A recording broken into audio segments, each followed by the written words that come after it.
Investiment ta' 15 miljun euro se jara l-kumpanija barranija Cetic Pharmaceutical tkompli tespandi hekk kif fix-xhur li ġejjin se tkun qed tiftaħ ferra f'pajjiżna biex timmanifattura l-likwidi tal-għajnejn u sprej tal-imnieħer.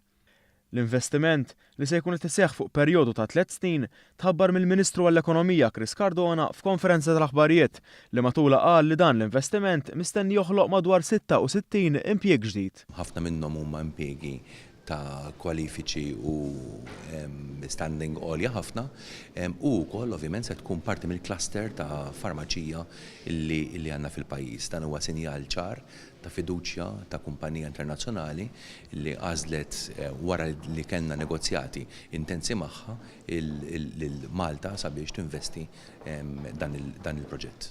Il-Ministru spjega li l-fabbrika ta' Cetic se tinbena f'Ħalfar fuq medda ta' art mifruxa fuq 7,000 metru kwadru. Fix-xarejn li ġejjin mistennija joħorġu l-permessi kollha neċessarji u f'temp ta' sena u nofs oħra il-fabbrika tkun lesta biex tibda topera.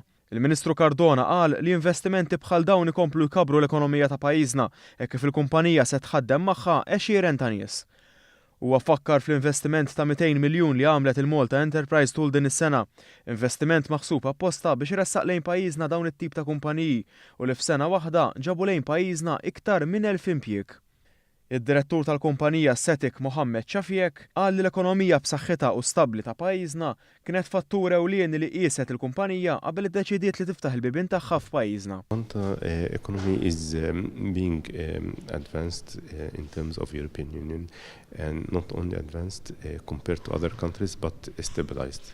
Is-Sur Shafiek qal li l-ferra f'Malta se tkun kapaċi taqdi s-suq lokali iżda se tiffoka l-iktar fuq l-esportazzjoni tal-prodotti tagħha.